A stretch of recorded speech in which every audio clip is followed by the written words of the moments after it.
Something crash-landed in the fields. So Harvey went out to investigate. A spaceman in a spacesuit was crawling around out of his ship as if he was looking for something he had lost, or maybe he was just foraging. So Harvey approached him to help, and the spaceman spun around and stopped him with his mind, and he said, "Do not touch me. I am a methane breather. Last time I visited this planet, it was vastly different. For your own safety, I must remain in my suit. Beyond the shores of this world, every other life form you encounter in space will consider you a food source, nothing more than meat. Therefore, I am filled with it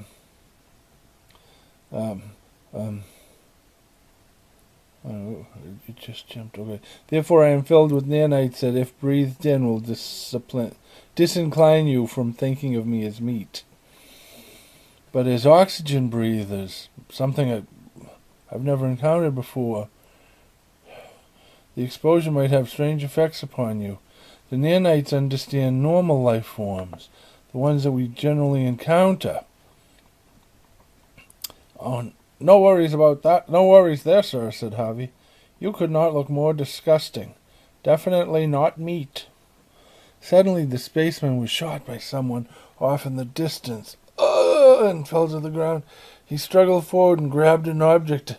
It must have been what he was retrieving or looking for when Harvey had approached earlier. Then something happened, and the spaceman was gone, the ship was gone, and the field looked untouched. Harvey felt around on the ground where the spaceman had been shot, and while he could not see the dampness, he could feel it. Then the next second, Harvey was in the kitchen talking to Charlene. "You wouldn't have believed it," Harvey said to his wife. "Well," said Charlene, "you definitely have blood on your face from somewhere." Harvey looked in the mirror, but he could not see any blood. Charlene began changing. Harvey thought she might be the spaceman. He couldn't believe his eyes. Horrified, Harvey tied her up and went for help. Harvey was immune, but he was a carrier. It was the strangest thing. Everywhere Harvey went, zombies would start showing up. But no one ever, not even Harvey, ever put the two and two together.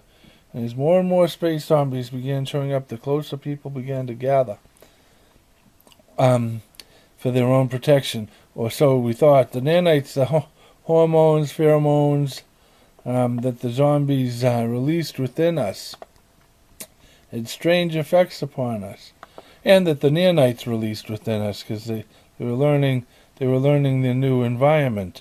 But this only complicated matters to the point where there was a time when nearly every family in Dimmelsdorf had at least one zombie among their ranks, where it seemed that a family would sooner sacrifice a newborn than let any harm come to the zombie they loved.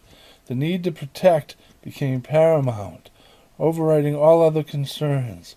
Of course, we did not kill them. We kept them locked up in their rooms, forcing them to go cold turkey until their immune systems could rid their bodies of the zombie virus. Or so we thought. Actually, it was just so that the nanites could adapt within them and do for them the same things they did for the spaceman. Help them to maintain their equilibrium and balance, good health and vigor. Then we would have our father, mother, son, or daughter back, and all would be well. At least that was the plan, yet from the very start people cheated. Unfortunately, some families could not stick with the plan to force their loved one to go cold turkey, and instead began conking out first the hired help, and then conking out complete strangers, and then throwing them into the room with their loved one. And in this way they continued to provide their loved one with their medicine, confusing the nanites with an overload of intermingling data, so they could not get a baseline from which to begin repairs. Cold turkey was required.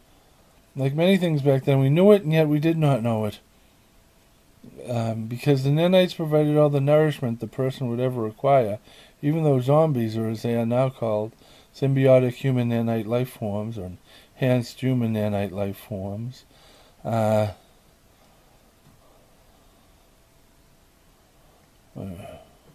life forms no longer required nourishment. It got so people were afraid to leave their homes. Good, decent people were hunting each other, not for themselves, but for their loved ones, capturing anyone they had a chance to. It was as if their loved ones were giving off these hormones or pheromones, or the nanites were, that overrode the thinking process of their loved ones. Must feed the zombie. This was wrong, but it was right at the same time. You see, if the nanite collective had a baseline of the person to work from, it could use the fresh meat to rebuild and sustain the patient, but lacking a baseline, it was chaos, with every imaginable mistake being made in rooms across Dimbledorm. People within people, an extra head or two, body parts popping up in the strangest places. A leg where an arm should be, a head where a leg should be. It took a while for the nanite collective to learn its new environment, and it all sorted itself out, but for the most part, errors were either corrected or incorporated into the baseline. And now, thinking back on it, the age of zombies came and went in the blink of an eye, thought Harvey, and life in Dimbledorm returned to normal. Whenever Harvey would think about the encounter with the spaceman, he would smile, then his thoughts would go elsewhere. Then we zoom out, revealing Dimbledorm as all within a snow globe, and is being displayed humans, first of its kind, a real oxygen-breathing life form, known on a planet in the Trevelyan Arch Nebula called Earth. Then as we pull even further back, we are able to see millions of billions of snow globes.